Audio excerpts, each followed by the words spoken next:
And welcome back to the baseline. Today, guys, we are doing our free agency. Talk about a little bit of moves of that, some predictions, and the Hall of Fame. And joining me today is my buddy Al. And Al, how are you? It's been a while since you've been on the pod. No doubt, man. It's good to be back.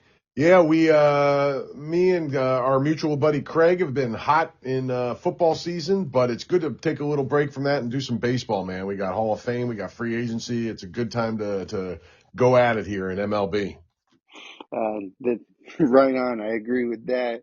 Especially since there's been some surprising moves that have happened since Sunday. I feel like right now, every time I turn on the TV, something interesting happens. I guess let's start with that. With the big one, Josh Naylor is going back to the Seattle Mariners on a 5-year, $92 million deal, um, which I like. This dude was awesome for the Seattle Mariners. Even had 30 steals, which this dude never steals. but but yeah, he was so good for Seattle and that ball club on the trade. I think this just fits him perfectly. I agree. I think this is a perfect fit for both teams. It's every now and then that happens, and this is one of those examples. The I read that Seattle has had the second lowest OPS at the first base position going back like 10, 15 years. Like it's been an ongoing situation for them forever. It's like the football giants offensive line or certain things in sports. You just know that that a certain team is going to stink in this one area. You know what I mean? Right. And they finally addressed it. They got a real solid guy, man. Super solid player here. This is a great move, I thought. Yeah, me too. Especially since one of the few guys, in my opinion, that actually says he loves to play in Seattle. Uh, Yeah, right, exactly. It's not a hitter's park, so a lot of hitters don't want to play there. He didn't mind it at all. His OPS went up in that stadium. So yeah, he's perfect for there, and he's under 30, you know. So this is the really it's a best of both worlds thing for the team and the player. It's cool. It's a nice move. yeah, I totally agree. I mean, think Seattle needs to do a little bit more. But otherwise, I think that lineup, if healthy, is one dangerous lineup. With Cal Riley, now we know what he's capable of. Same thing with Julio Rodriguez and Randy Arozarena. And now you add Josh Naylor to the mix. This thing's gonna be. I think it's gonna be a good, interesting team.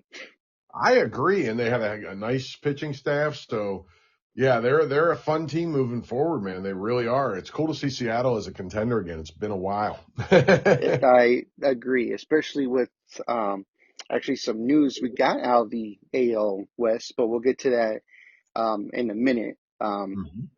once we finish these moves. The other move is the Braves made two moves. They bring back Iglesias, their closer, on a 1-year deal, and they also trade for the utility guy. I'm blanking on the first name, but Dubois from the Houston Astros. Yes. Um, Two big moves from them. Iglesias, I know he struggled. I think like his last 25 games, he had like an ERA under 1, and he was phenomenal for them. Um, so I mean, I'm hoping he can still keep that up. And the Braves, if they continue to make some moves, they might actually be back to what we've seen, a couple of years ago. Well, it was arguably the most surprising thing in baseball last year in a negative way how bad the Braves were, even with injuries. You could have told me they would have had 5 people hurt, and I wouldn't have guessed they'd be as bad as they were. So I would expect them to bounce back. It would be very surprising. I don't know if they'll go right back to World Series contender, but I don't expect them to be one of the worst teams in baseball again for sure. Um, Mauricio Dubon is the guy's first name, by the way. And it's interesting because he's a very, he's won Gold Gloves as a utility man, which is very rare and a cool thing. And the guy they gave up, it seems like a really unbalanced trade. Am I crazy? No, I was looking at that too. I think it's it's kind of interesting as well of how this was just one for one. It wasn't, like two for one or two, three. It was literally just straight up one and one. Yeah, it was very odd. And like, I get it from the Braves perspective. I don't really get it from the Astros perspective. Yeah, yeah, I agree. Um, I think this might be one of the things where, because I heard it from on the baseball network, I'm kind of actually agreeing with it. I think this might be a thing of, last year Dubon was kind of the starting second baseman, but I think Houston kind of realized, hey, Altuve's not an outfielder. He's a second Yeah. baseman. So I think that's kind of why they made that trade, is to put Altuve back at second base. And that part of it makes all the sense in the world. It really does. It absolutely does. Um, I just find it interesting that you're trading. You get a guy in the Braves who has two Gold Gloves. Is not a big hitter, but he has a career OPS of 668, which doesn't sound great until you look at that. The guy who they traded, Nick Allen, has a career OPS of 536. I mean, that's incredible. And he hasn't won any Gold Gloves. I mean, he's a good fielder, but he hasn't won any Gold Gloves. So, it just seemed like I take the Brave side of this all day long. Yeah, I think when it's all said and done, I think the Braves will win this trade, just because the dude could play everywhere. He could play Yeah. outfield. He could play short, second, third. I don't even know he could play first, but he could probably try. And those were the positions last year where they had a lot of injuries.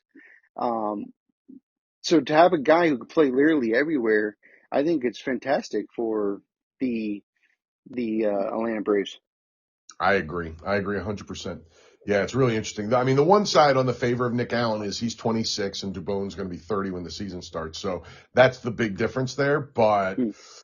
if you're just going player for player, it's an easy one to me. You want to be on the Dubon side of this one. It, I totally agree. Um, Speaking of weird and wacky trades, the Angels trade Taylor Ward to Baltimore, who are giving up Grayson Rodriguez. Yeah. How about that, man? I I'm confused because Baltimore needs pitching. I know it was that was a real stunner to me. I don't know what to make of that one. Um, I mean, I guess maybe because he was hurt. Like, I understand he had that bone chip in his shoulder, but you're taking a guy who's gonna be 30 years old and Ward, a free agent right after the 26th season, for and you're giving up 4 years of Grayson Rodriguez. Yeah. I, and like you said, for a 31-year-old guy who just had his best season of his career. Now I will say the dude that, I mean, Taylor Ward just hit 36 home runs this year. So that's great, but he's 31 years old. He's got a career batting average of 247. It's a fascinating one, man. They're really giving up on Grayson. Yeah. I mean, I guess I could see a way that the Angels, it had to be done because, Taylor Ward, he is a corner outfielder, which, Baltimore is also lacking of. I mean, just I think the loss of Tyler O'Neill really hurt them, and then obviously Cedric Mullins just fell off the face of the earth last year for Yeah, both it sure him, did. Yes. both him and the Mets. Yes. And but also looking at it too, Joe Adele, I mean, who had one of the best seasons of his career. Um, I think they probably realized, and I was kind of looking at it too. I think they just realized he's now a corner outfielder. He's not Yeah, really a center fielder. So I mean, I could get it from the Angels side, I but agree. I still can't understand why Baltimore gave up on Grayson Rodriguez unless they're gonna blow us away with some big free agent signing and sign up one of the high end starting pitchers.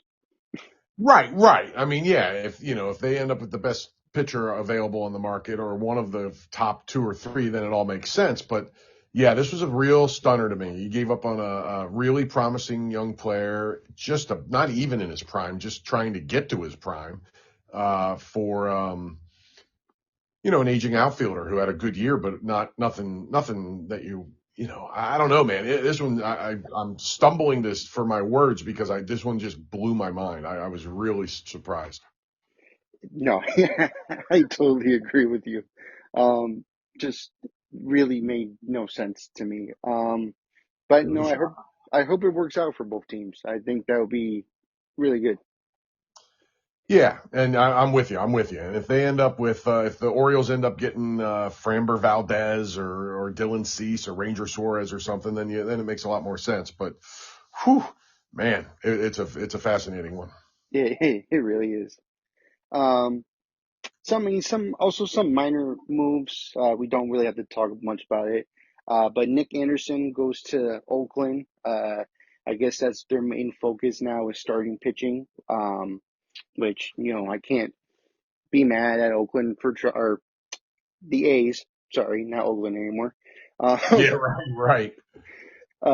but they're trying. I think there's even rumors that they might try to bring Sonny Gray back, which that would be fascinating.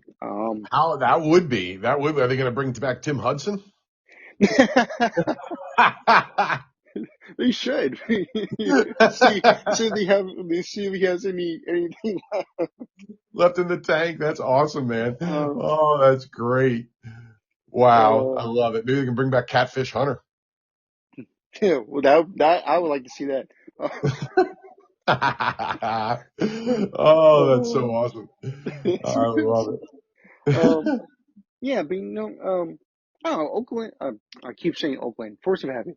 The Yeah, A's.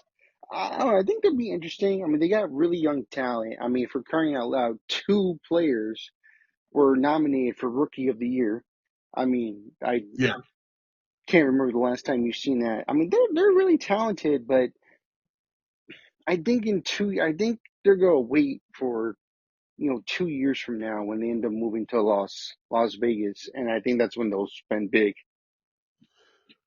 yeah. If they ever do, I mean, listen, I mean, Oakland fans have been waiting, decades for them to spend big. So, I mean, the last time they gave anybody any real big money that I remember was, what's his face, Miguel Tejada. Yeah. There's probably been somebody along the way that I'm forgetting, but man, they just do Oh, not spend. also Luis Severino. Yes, Severino last year. That's right. Yeah. Um, and I mean, that was a solid move, but it wasn't you weren't like, woo, we're set now. Yeah. So yeah, I don't know, man. I think if you're an A's fan, you're just doomed to a lifetime of frustration. Yeah, I agree. It's a I shame. agree. Sadly. But I have a buddy who's an A's fan, and he is just, he has secondary teams he roots for every year because he knows they're not going anywhere. Oh, so it's kind of like my dad. Yeah, there you go. He used to, well, he's a Yankee fan, but when Girardi became the manager of the Phillies, he was rooting for the Phillies because he knew the Yankees were gonna screw up. I And love it. Love it. so, Yeah, that's right. all right, I well, love I think that's all the moves that have happened now. The breaking news I was saying, it. Hmm. and this is very interesting to me. I'm surprised the Rangers did this, but they non-tendered. For the people who don't know what that means, that you get non-tendered, you automatically become a free agent. Jonah Heim and Aldodis Garcia are now free agents, and the Texas Rangers got rid of them. Uh, Shocking. I mean, we're talking about a guy who in Garcia who was, he was in the MVP voting 2 years ago. Hmm. Now I know he's had a couple down years relative to that for sure, but to non-tender him, and that also means they don't if they like. So tell me if I'm wrong here. I think I understand this after all these years. If they had given him an offer and he declined it, then they're eligible to get a draft pick back for that when he signs somewhere else, right? I believe so. Yeah. Pretty sure that's how it works. So not only are they letting him walk, but they're giving up a chance at a draft pick in the process. Mm. They're just like, screw it, we want no parts of this dude. Yeah.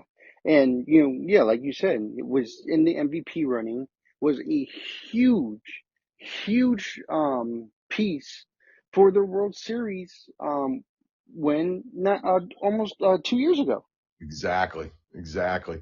Yeah, I was just turning on MLB Network like maybe half hour before we got started, just to have it on the background in case anything happened while we were doing it, and because I hadn't seen that yet today. I was busy all day, and I saw that. My jaw hit the floor. I could not believe it. That's a stunner. Yeah. I mean, I hope some team gives him a chance. I mean, he's a like you said, he has had some down years recently, but I think if you put him on the right team and get him going, he could be a really really solid player again. I agree. I'd take a chance on him in a heartbeat if I needed out. I mean, listen, hey, guess who needs outfield help? My Phillies. Get him on a 1 year prove it deal even, I mean, shoot, I'd take a shot on him for sure. Even his down year was, not horrendous. You know what I mean? Like it wasn't great, but it wasn't horrendous.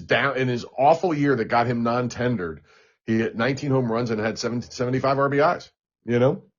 Yeah, um, yeah. I mean, I agree with that. Also, another rumor, and again, this is I think is more shocking than the Garcia news, is that they're looking to trade. Now, this is just a rumor. No one has confirmed it yet, but hey, a rumor. Gotta talk about it.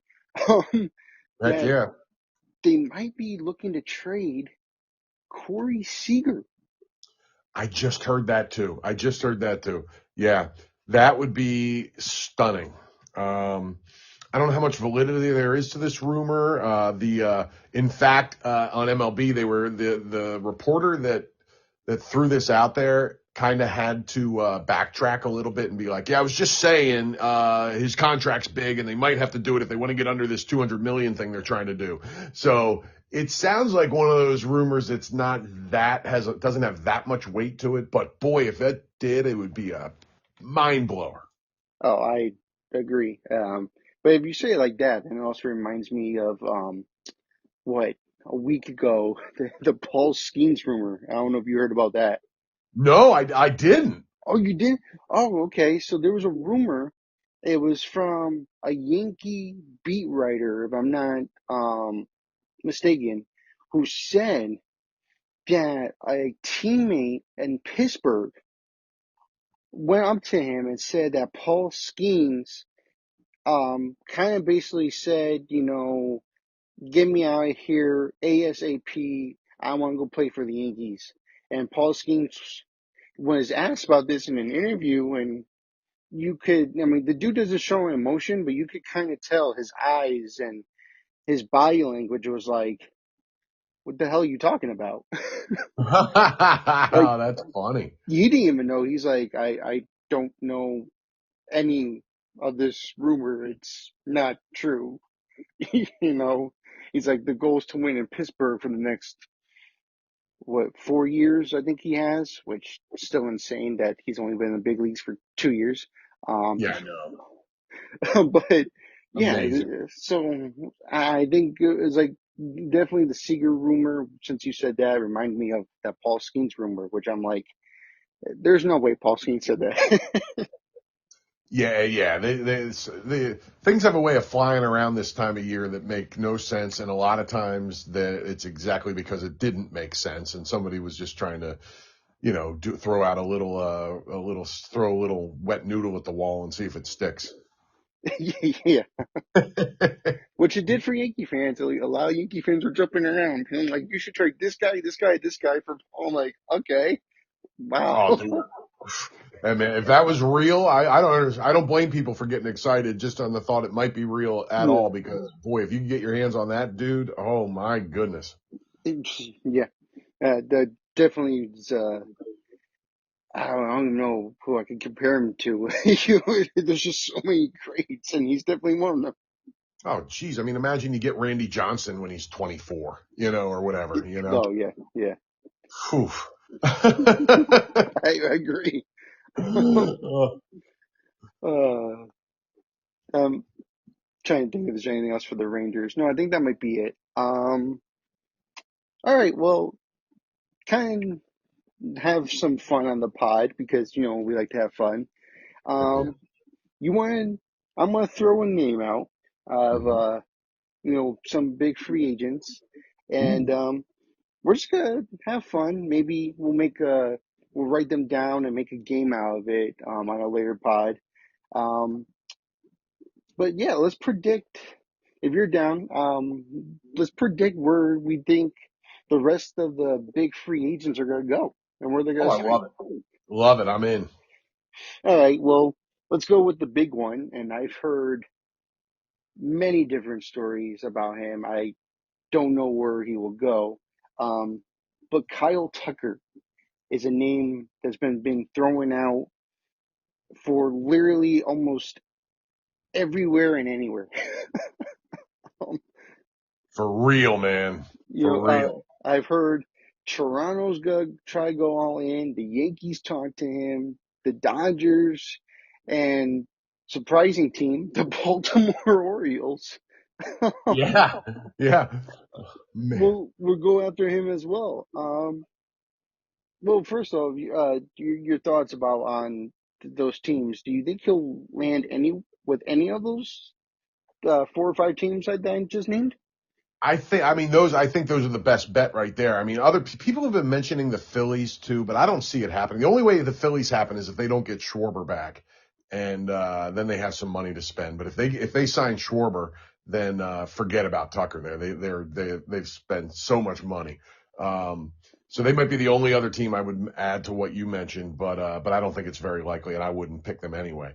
Um, Man, this is a tough one. The one that would really annoy me, and it's probably my leader in the clubhouse, unfortunately, is the Dodgers. Just because they have so much money, they spend it, and they don't care if they have 14 starters; they'll keep signing more. Hmm. You're So, right. I mean, to me, it feels like them and Toronto might be the favorites. I'll go with the Dodgers. Okay, interesting. I'm actually gonna go with the second place team. I'm gonna go with Toronto.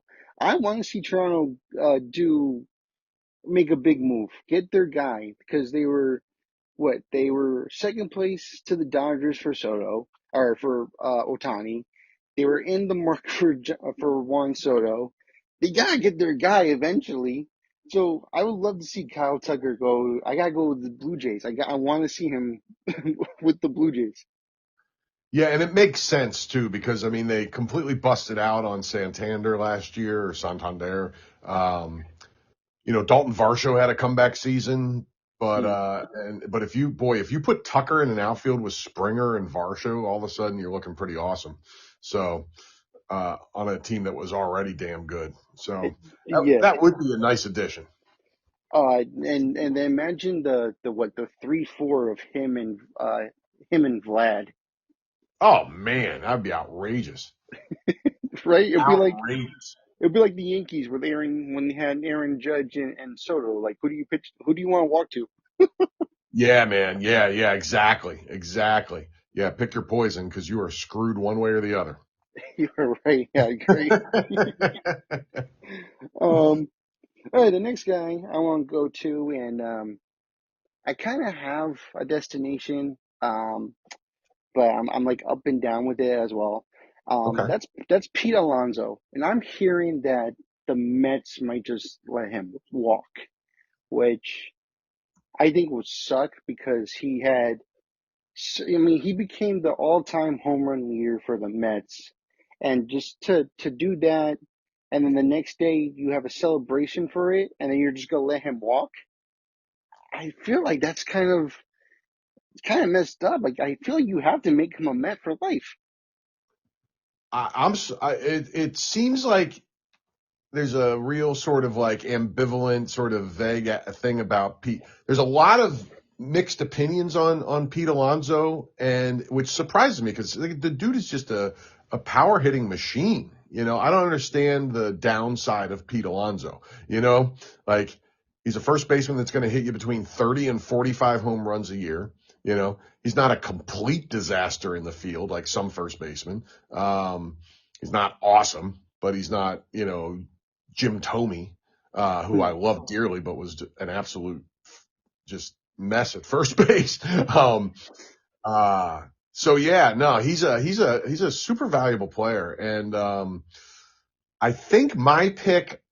Maybe you'll say something that'll give me a different take on this, but my pick right now would be the Red Sox. Al, I have him going the exact same place too. Get out! That's awesome. That's Um, awesome. I just feel like if I feel like if they lose Bregman, they gotta go with Alonso. Um, just again, I feel like it's gonna be a veteran leadership to help out this young core, who they're only gonna get better from here. If you have a full year of Roman Anthony, who I just what he played a couple months in the big leagues, and I think this kid's gonna be a star um, I when agree. his career's over. Yeah, I Um, agree. the pitching rotation is good. You got that. Tristan Koss. I think you add this dude into this. It'll be a leadership, and also it's gonna be a friendly ballpark. This dude's gonna hit bombs over the Green Monster. Yeah, exactly. I mean, you could be looking at a 50 home run season for Pete, and if he goes there. Yeah, I agree. Yeah. Yeah, man. I mean, send the polar bear to up north. Let's go. Hmm. Yeah, We really make them dangerous. man. No, that's cool. We're on the same page there. I was thinking about that, and that's my best guess. It seems like a really good fit. Yeah, I agree. Um, okay. Next guy, Kyle Schwarber. His Oh, name's been kicked around nearly everywhere and anywhere. I think all 30 teams he's been linked to. Uh, yeah, no doubt about it. but I mean, the dude, my opinion, I was actually not fighting with a subscriber. I was talking to one, and we were talking about when I did my MLB rewards preview. um, we were talking Hmm. about it. I still think Kyle Schwarber got robbed of the MVP. Listen, I'm a big Schwarber guy. I understand the love for Otani. I do, and he certainly proved it out in the postseason. But I would have gone Schwarber this year. But I'm very biased, so take it with a grain of salt. I am too. But yeah, no, he just had a monster season for the Phillies. Great year. I think it was what, like 55 home runs, I believe he had. I Might will be. find it real quick. You're right in the right ballpark. Let me find it here. Um, 56. okay, so I was one off, and Yeah, 56 with 132 RBIs. He even stole 10 bases, and he's built like a tank. oh wow, I didn't know that. Yeah, Holy cow. Um, man. Yeah, yeah, I'm a huge Schwarber guy. I love him, and whoever gets him is getting one heck of a player and a clubhouse guy, everything you want in a player other than a guy who can play the field. That's his only limitation, you know? Right. No, I agree. Um, I mean, the teams that I've heard that link to him, well, obviously Philadelphia, they want to bring him back. Yep.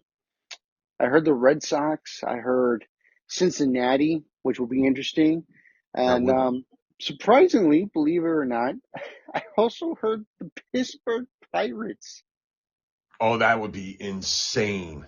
Well, no, before we continue on the forward thing, it's reported.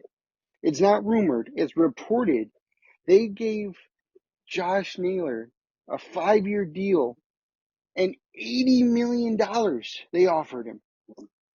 Man, and that's incredible. It's so weird to hear the Pirates making actual. Now I will say it's far enough off of. Now it's not crazy far off, but it is significantly off from what he ended up taking. That it almost feels like they made an offer just to tell their fan base, "Hey, we're trying." You know what? I would honestly, actually, as a Pittsburgh fan, I would honestly take it because they they are long overdue. You have the best pitcher in baseball right now. Why not? Yeah, no, I'm with you. But what I mean is that they just made the offer a good enough offer that they could say we made the offer, but not good enough that they ever thought he was going to take it. So they could just tell the fan base, we're trying here, Yep. but they Yeah. were not, but not really. You know what I'm saying? I Right. don't know, but what was the actual money he ended up signing for? It was in the 90 millions, right? 92 million, I believe. So 12 million off. Nah, they could have got caught and actually had him take that. So I'll take it back. I'll take it back. Maybe they are actually trying. That's just so wild. It just blows my mind to hear Pittsburgh making any significant offer to anybody about anything. Right. But yeah, back to the Schwarber thing. I don't know. I can't see him anywhere else other than the Philadelphia Phillies. It fits so perfectly.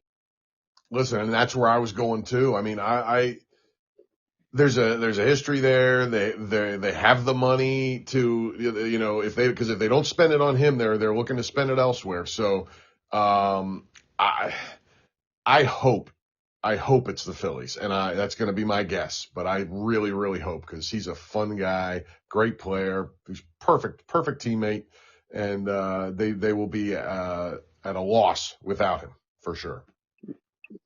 Before we continue, and we're talking about your Phillies, you think they trade Castellanos and try to get rid of that money and try to spend it elsewhere?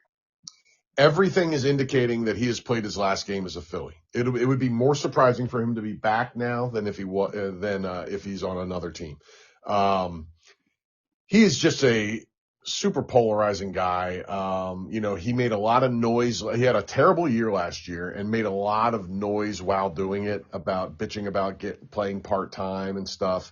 And, he had more than enough chances to prove himself as an everyday player. And he was an everyday player for a long time and he was a good one for a while, but he was awful last year and he's so bad in the field that unless he's a plus player offensively, he's useless.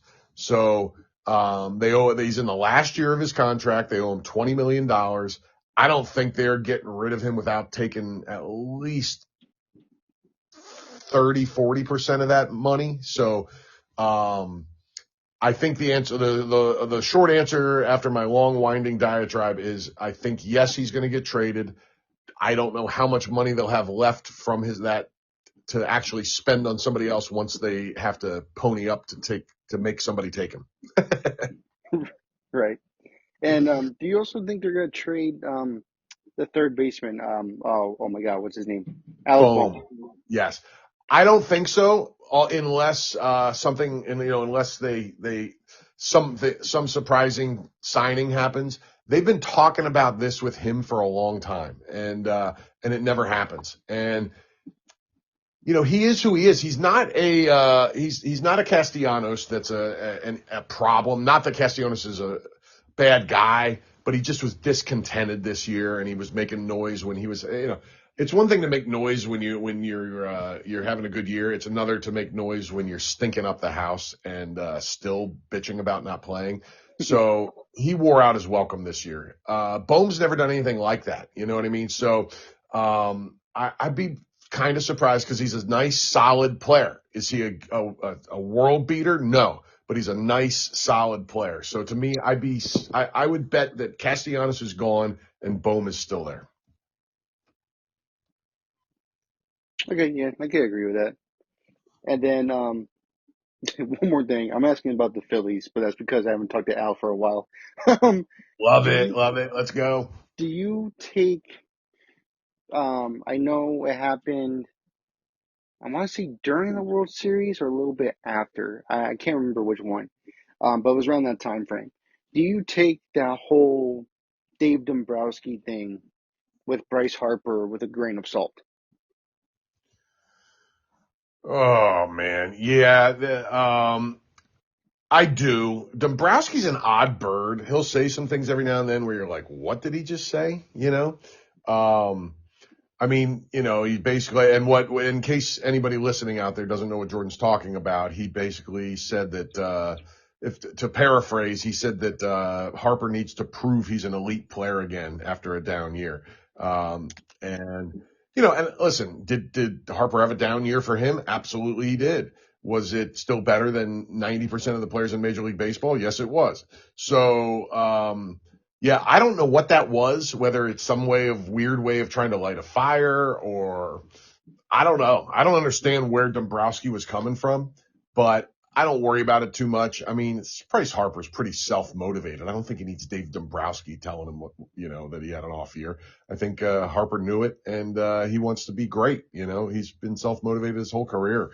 So I don't understand what Dombrowski was doing there. I didn't like it a whole lot. I thought it was kind of, I don't know if he misspoke or if he was intending to send a message, but I didn't think much of it, honestly, other than just a weird move by the GM. Yeah, What did you no. think? Once I heard it, and I was doing a lot, and then I was thinking the same thing. I'm like, because there's no way they trade this guy. There's no chance. He came here and he said it from, he's not, and this is why I like Bryce Harper. That right now, Bryce Harper is still probably and will always be my favorite player. Love Um, it.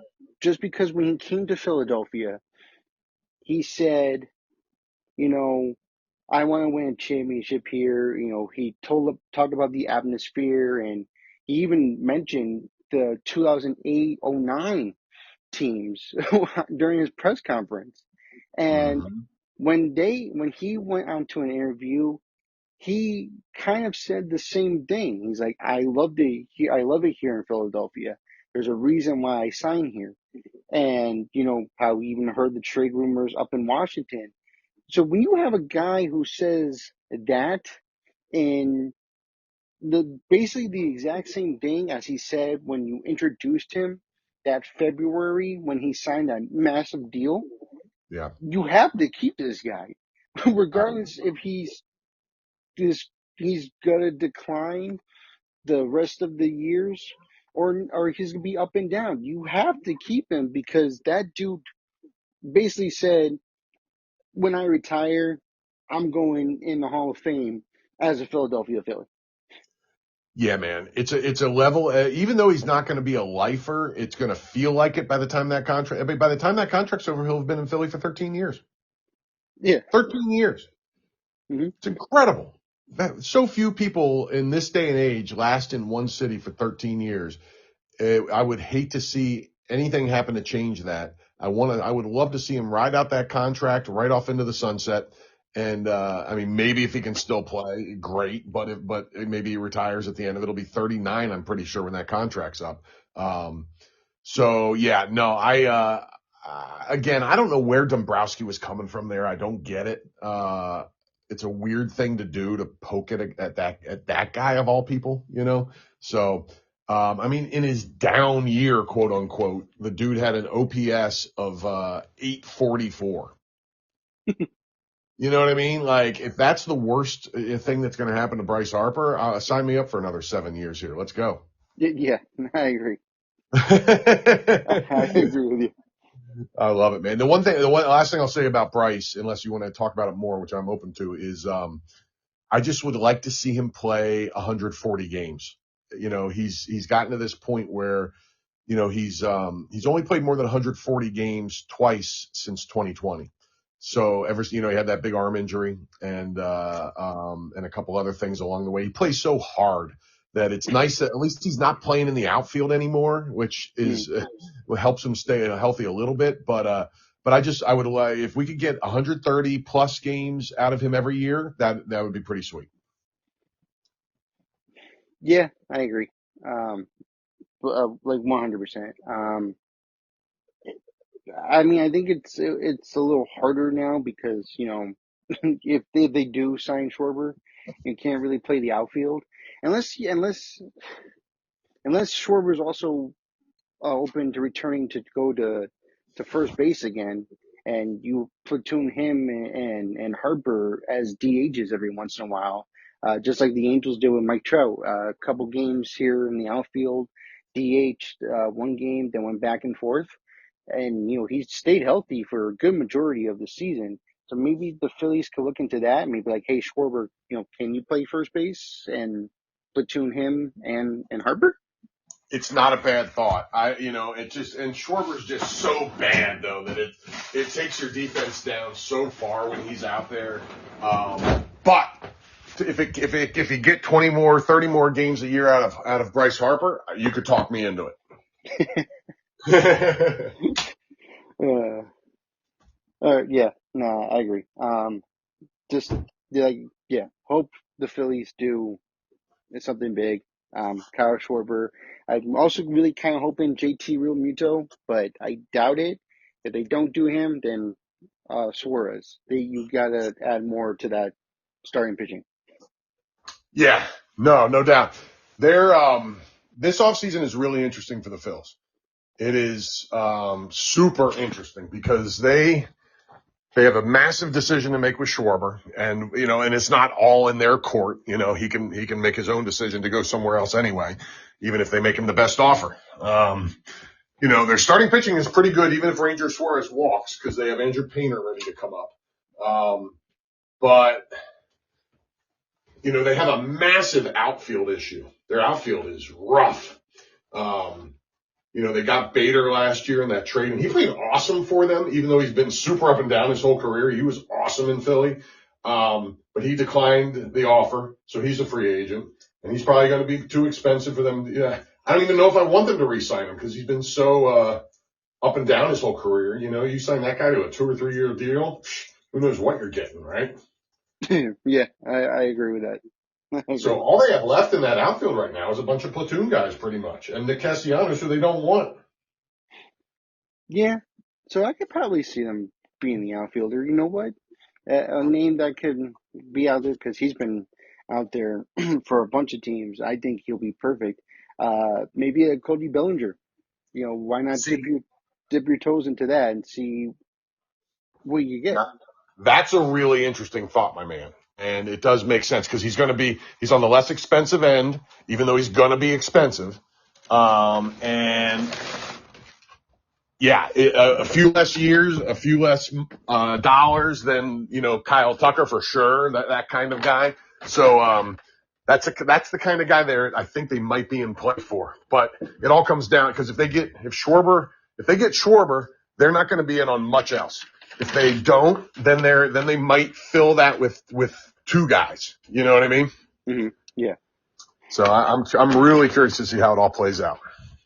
Yeah, no, I am too. I mean, they have the money to do it, so why not? Exactly, right there with you, my man. Why not is right, and it's not our billionaire checkbook. You're right. Uh, um. Okay. Well, yeah. We'll do a couple more, and then we'll go on to our next topic. I guess. Alex Bregman. Um. Aha. Matt, I think that was a marriage fit perfectly. He was so good with the Red Sox. But there is talks that they might be looking into any like other places. I know starting pitching is another one they want to focus on. Where do you think Bregman will be going? Man, this is a tough one, dude. Like this, to me, this is the hardest one of all the big names, even though they're all pretty tough. Um, I think what I want to, my best guess is back to the Red Sox, but it doesn't feel awesome. Like I like it. I think that's the best fit for him, even though it might not be what he wants to do. But for him as a player, that place fit him great. He had the best year he'd had in a little while. So I'm gonna go Red Sox, but I don't love it. You know what I mean? I mean, I love it. I love it for the player and the team, but I don't love it as a guess. If that makes sense. Yeah, okay. Yeah, I understand what you're saying. Um, yeah, I mean, I gotta do the same. I think I gotta put him as the Red Sox. It just makes so much sense. Uh, Yeah, uh, man. I'm with you. It's just yeah. Who? um, Okay, let's do this then. Since we agree, hmm, who's the second? Who's your second favorite for him? I know this is gonna come as shock Mm-hmm. because I don't think. I mean, every time they spend money, it always goes down the hole. I think the Tigers will That's what be I the. was gonna say. Yeah. That's exactly what I was gonna say. That's unbelievable. I can't. Of all the teams for us to agree on, that's a wild one. It really is. Wow, that's awesome. I love it, and I actually wouldn't mind seeing that because I root for the Tigers, even though they're I mean they're not my favorite team or anything, but I kind of root for them, especially right now since they have Scooball and a whole lot of interesting, like they've got Riley Green and a few other interesting guys, but it's not like they're brimming with crazy talent. You know what I mean? But they've gotten themselves into contention the last couple of years, and I like it. Yep, I agree. Yeah. Actually, quick question: do we see Scooble get traded? Not no, that's Okay, my short answer. all right. It would take if it is, it better be for you know like like Bryce Harper and like two other dudes like that. um, I agree. Yeah, I think they gotta keep him. No, he's way too talented to just let walk away. Yeah, I'm with you on that, man. Absolutely, Oh, absolutely, love all it. right, Good. all right. Yeah, I think we'll start with the free agency for now, because we could go on forever, but there's so many great guys. Um, Well, that but was it's fun. yeah, it was. I actually wrote it down, so we'll see. If we could get another one and just do another one or something. Just for fun, you know. Yeah, when they're still trickling in February, we can revisit this. Oh yeah, definitely. Um, I love it. I love it. And oh, hey, last thing I wanted to say about free agency, real quick, mhm. is there's some real interesting Japanese slash Asian market guys this year, and the Phillies have desperately been trying to get. They ignored the market for so long that players coming over from Japan didn't even want to deal with them. But the one thing, Dombrowski has his quirks, but he's a pretty darn good GM overall. And one of the big things he's been trying to do is get them in the Asian market. And boy, I would love to see it this year, especially with that power hitter. What's his face? It plays third and first, but they're expecting him to be a third baseman or first baseman. I mean, in Oh yeah. I can't think of his name. I had it pulled up, but yeah, people know who we're talking about. But he led Japan in home runs this year, and I think he broke Sadaharu Oh's like single season record at one point. Am I right about that? Isn't that the Yeah. case? Yeah. So that guy, I'd love to see the Phillies finally break down that barrier, whatever it is that's keeping Japanese people from wanting to play in Philly. I'd love to see them break through that. Can I make a bold prediction? Please. So we have five Japanese players, which is the most I think we've ever seen get posted. Hmm. at least from when I've been around. Is it crazy enough to say? And there's a theory, and I have a reason for this too. Hmm. Um, I don't think the Dodgers get a single one, Ooh, that's interesting. Okay. Why do you say that? just because I think if they were going to get one of these guys, number one, you wouldn't have brought back Max Muncy. Um, Hmm. I think he's at third. They tried the whole second base thing, really wasn't good. His natural position is third base. Yep. That's why I think you're gonna do it. Your starting rotation, as much as you've relied on it, it's already stacked enough as it is, and you're putting Sasaki back in. So I don't think you really need a third baseman. And I think their main focus this year is going for bullpen. And I think that's going to be it. Maybe add one outfielder because as much as Pages really isn't a good hitter, he's great defensively. And to be honest, you're stuck with Teoscar Hernandez for the next 2 years, whether they like it or not. Right. Um, so, maybe they could go out, just saying maybe bring back Cody Bellinger. That'd be interesting. But I, That I would. think I think the main focus is maybe, hey, get a center fielder and get bullpen, and then hey, we're done. Maybe add up some bench players here and there. That's just my opinion. I think. Nah, it makes sense. It does. It does. I could see that for sure. Yeah. So I don't think they'll be in on the Japanese market, even though they have like Half of five of Japan them. already on their team. Yeah. Right. They've got everybody but like not, and I'm not talking about the guy that used to play for the Yankees. They've got everybody but Godzilla already. Yeah. Pretty much because back in the day they had a couple Japanese players too. Yes, yes. Oh, I love Oh, that's fun. it. All right. So we're approaching December, which is my favorite topic. Al and I did a podcast um, on this last year. I'm gonna try to do this as a yearly thing when this comes out. Um, Love it. but the Hall of Fame, uh, the community era has came out, and then the first player ballots also come out.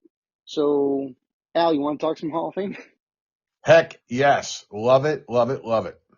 All right. Well, so let's go with this Veterans Committee ballot, which actually will be um, announced on December 7th. And these are the players who need like 5 votes or something like that, something small, because they're already on the ballot and then they either fell off and now they get a second chance. So for this ballot, we get a lot of names to actually look at, except for two, in my opinion. And you'll know those two once I say it. But this community ballot considers of Barry Bonds, Roger Clemens, Carlos Delgado, Jeff Kent, Dale Murphy, Gary Sheffield, Fernando Valenzuela, and Don Mattingly. It's a fascinating list, and you got a lot of performance enhancing drug issues on this list. Yeah, I agree. I mean, I'm assuming the two you were talking about right off the bat were Bonds and Clemens. Yeah, um, You know, everybody in the world knows that if it's just from how they played on the field, these guys were first ballot Hall of Famers. But because of the PED stuff, they're probably never getting in, or if they do, it's going to be a long time from now, like a Pete Rose type of situation, you know? yeah, I agree. I do. Yeah. Um, So, yeah, we can just eliminate them, I think, right off the bat. yeah. Two guys that come up to me, that literally just jump off right off the page. Um, you know, um, Don is The one is Don Mattingly, Mm-hmm. and the other one is Dale Murphy. Yeah, they're very similar guys, actually, in a way, you know. Yeah. Um, both they had. Super great peak, very short peak though, relative to a lot of other Hall of Famers, and that's the big issue. I totally agree. Just I think they need to be considered. They need to be looked at. I mean, I mean, these guys did play longer. They are no doubt first ballot Hall of Famers. Um, you know, they. I think they got to get in. It's time. I think Don Mattingly is way long overdue. Um, because similar to his career as well was also Kirby Puckett, and Kirby Puckett's in the Hall of Fame. Yeah, that's a good uh, point, if I could think of the English language there. Yeah, no, it's a very good point. It is. I have mixed feelings on this because, listen, I saw Don play in his prime. I saw Dale Murphy play in his prime. They were two of the best players I've ever seen. But there was also years of Mattingly stretching his back out in the dugout where he wasn't that good. Um, and Murphy just fell off a cliff as far as his production towards he had a 7.7 WAR in 1987, a 3.1 WAR in 88, and then played 5 more years without ever putting up a WAR above 1.6. And most of those years it was either closer to zero or in the negative numbers. I remember because he was on the Phillies. The last time he played a full season was with the Phillies when he was 35 years old. And he was okay. He was okay.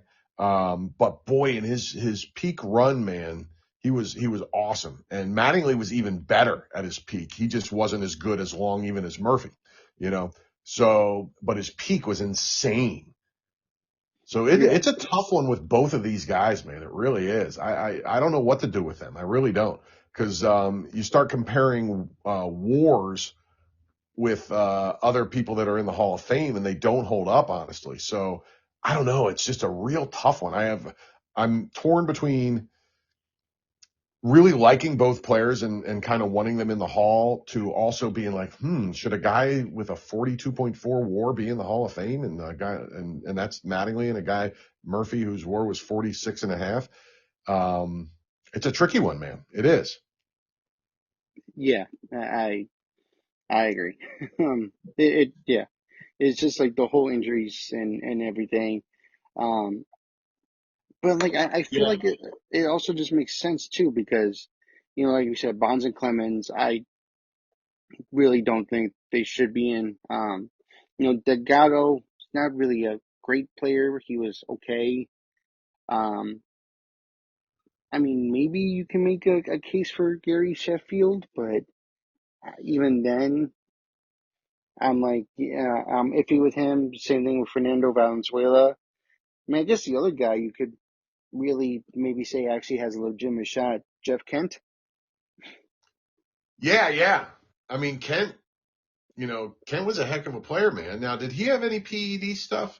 Because I know Sheffield has never caught, but is linked. He's got that horrible thing where never caught but linked to use of performance enhancing drugs, because he was named in the Balco scandal in the Mitchell report. So Um, uh, Actually, I looked it right here. He is. There's no public evidence, nor was he ever mentioned in the Mitchell report.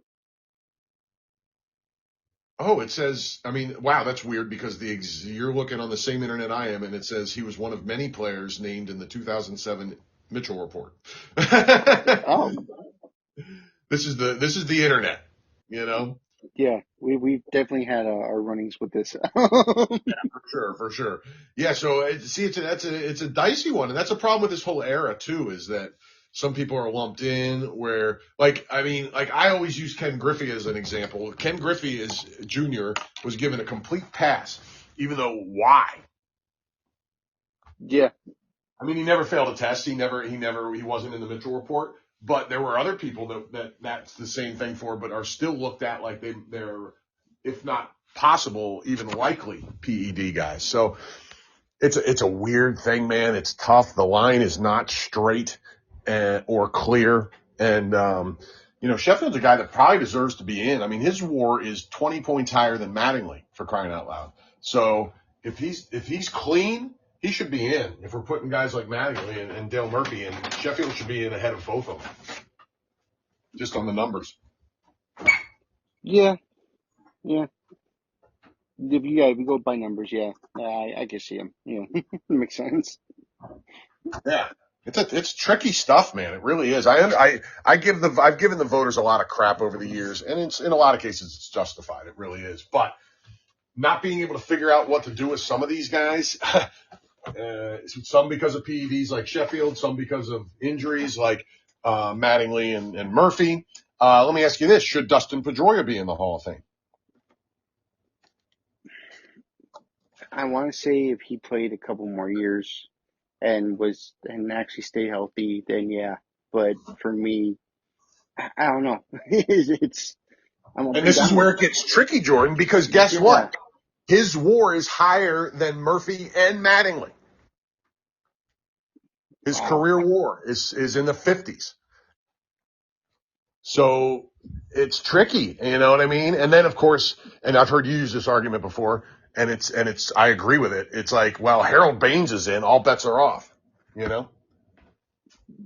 Yeah. And the veteran committee voted Harold Baines in. That was by the players and the executives.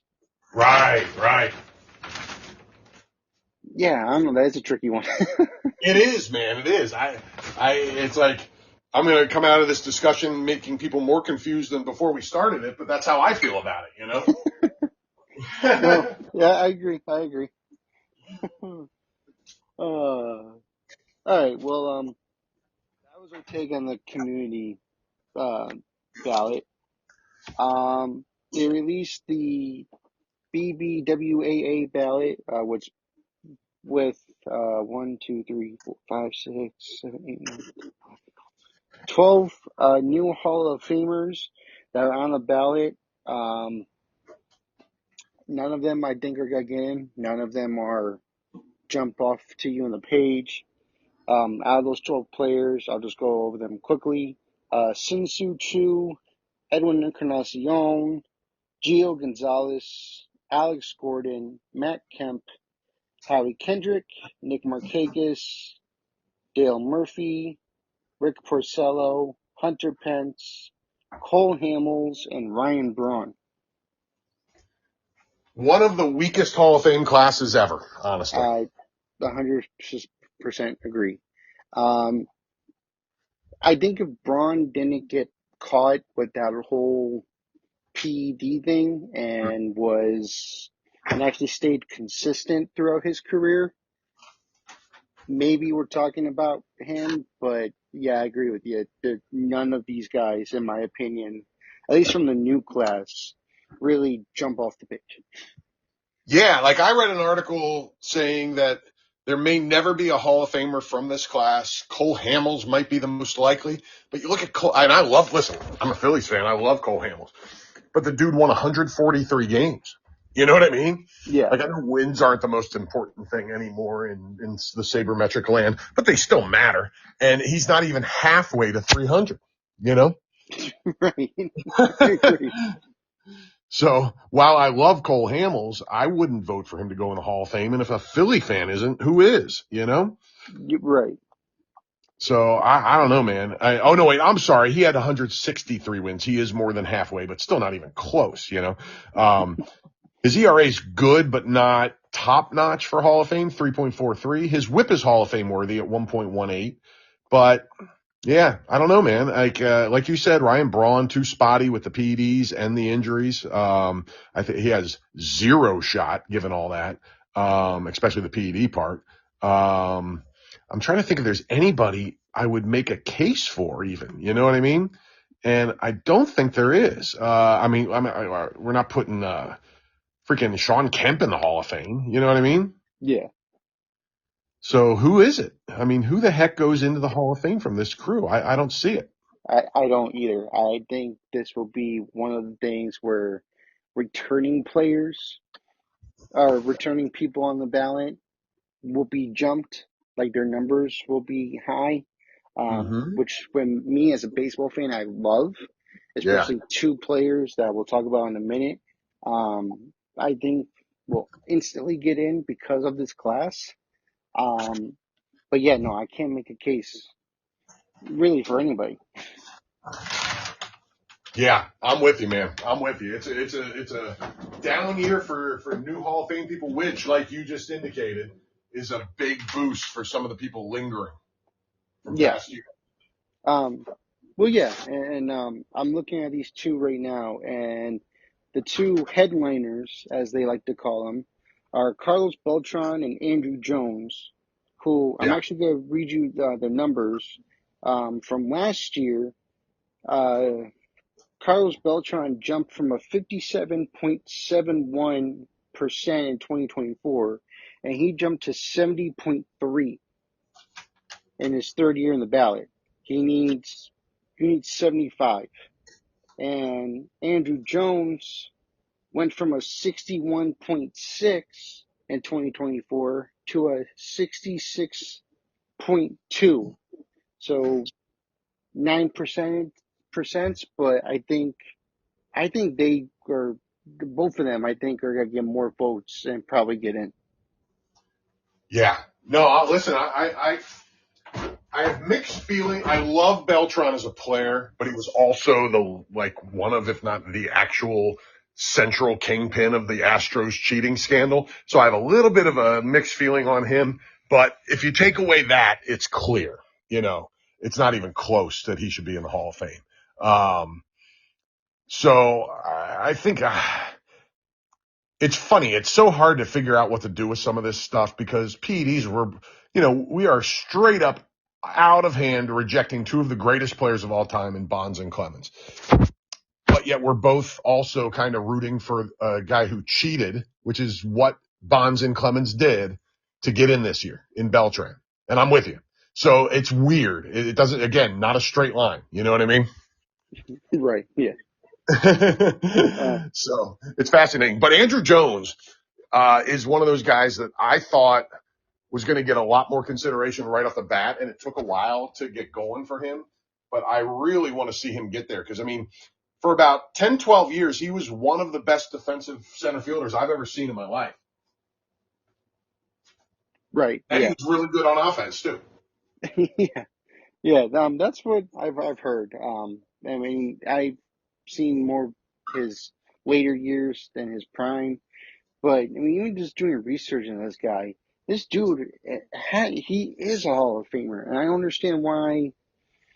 You know, the writers are taking too long, so long. I mean, he has 2 more years left on the ballot. I really hope if it's not this year, then next. But yeah, he's got to get in. Yeah, I'm with you. I'm a big Andrew Jones guy. I think maybe it's just because he played a long time after his prime, and he was still a valuable player, but he just wasn't. Maybe I don't know if just maybe that there's still writers from that era that are lingering on the fact that he wasn't top notch for the last 6, 7 years, but he started playing when he was a freaking teenager. So he was great for so long, man. I don't see the issue there. And I think he's gonna get there, thank goodness. But it took longer than it should have. I'm with you 100%. No, I agree. Yeah. Um, other than that, again, just looking at it, I mean, the next highest, sadly, Chase Utley with 39.8, and then wait, what did I say? I said, oh yeah, 39.8, followed by A-Rod and Manny, who I doubt are not going to get in. And then after that, no one even reached 20% of the votes. Yeah, that's wild. That is wild. Like Yeah. Andy Pettit got, oh yeah, Jimmy Rollins. Got 19.5. Abreu's already on his 10th year. He's 34.3.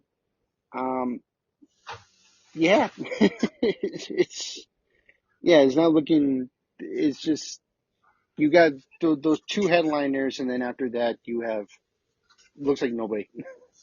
Yeah, I mean, I think you're going to find out a lot this year about Chase Utley's potential for the future because there are guys like Andrew Jones that started in that same sort of ballpark. I think Chase is. I want to say this is his third year of eligibility, maybe. I Yeah, don't I have could it, look at it. but he had a really great short prime. You know what I mean? Mm, Um, he's in that very same category as Mattingly. Um, in the short prime realm. For yeah, maybe right. different reasons. He did have some injuries, but it wasn't quite as dramatic as Mattingly's back, and Mm, maybe and Utley's prime, while great, wasn't quite as great as Mattingly's, but it was a little longer. So he's in that same kind of boat. But I think if he can rise into the 40s this year, he's got a real shot. But if he doesn't, it's gonna just be a slow fade. it, yeah, I agree. Um, Especially since he was kind of like the heart and soul of that Philadelphia, the late 2000s. Um, Yeah, he was the he, man. That's, he was a really, really good player. as Harry Callis said, Chase Utley, you are the man. I like that. That's pretty cool. Yeah, I love that. Uh, all right. Well, I think we covered everything. You know, I had fun. I liked doing that. It was really nice and awesome to talk baseball with you again. Back at you, my man. Absolutely love it. I'm so with you. I really enjoy talking baseball, and it's this was a perfect time to do it. I was really glad to get your text. Yeah, been trying to do it for a while, and hopefully I could just because of this long off season before people sign. Um, Try to because it's been a while. Try to do another top 10 with you, me, and Craig. Gotta figure out all our schedules at the same time. Um, Yeah, and I'm definitely in though. I love doing those. So yeah, count me in for whatever we can figure out. yeah, definitely. We'll definitely do that again. But yeah, no, yeah, a lot of fun. Great to talk baseball again. I enjoy it as always.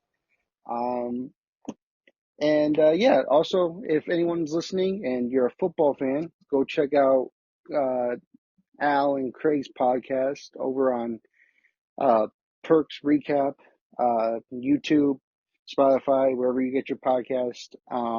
They do two, I think a day. They post.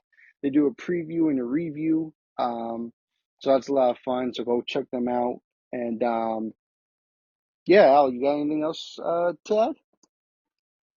I don't think so, my man. I appreciate it as always. Love doing this with you, and yeah, let me know when you want to revisit it a little later in the off season. Yeah, you know what? If we can, I'm actually just trying to look up my dates. Um, I'd like to definitely do something before um the winter meetings because that's usually um the big events where a bunch of people sign. So I kind of Yeah. maybe we could do like a winter meetings preview or even when it's over we could do like a review and talk about the big signings that happen there. Yeah, that sounds great. Absolutely. All right, awesome. And so keep an eye out on for that. Here on this channel, we're still going to be doing a bunch of stuff on Mondays. What we got to do, I don't know. I have to think of stuff. But yeah, so keep that here. And also, before we sign off, I just want to thank all the viewers and all the subscribers. I think we went up uh, like 11 or 8 more people We started this off season with 9. We're now at 17. I know it's small, but hey, I'm thankful for you guys. And also overall, as a channel, we are almost at 8,000 views. Um, Beautiful. so I just want to take time and thank all the listeners out there. Thank you guys so much. Absolutely, and I'll second that because you do great work, my man. Absolutely, I'm glad you're getting more listeners, and it's big shout out to all of you that are checking out my man Jordan because he is on his stuff. Yeah, thank you, Al. I appreciate you saying that. Oh, got it. All right, well, we got to go. Once again, Al, thank you so much for joining me, and I'll be in touch later on. Maybe we'll also have Craig on see how his schedule is. And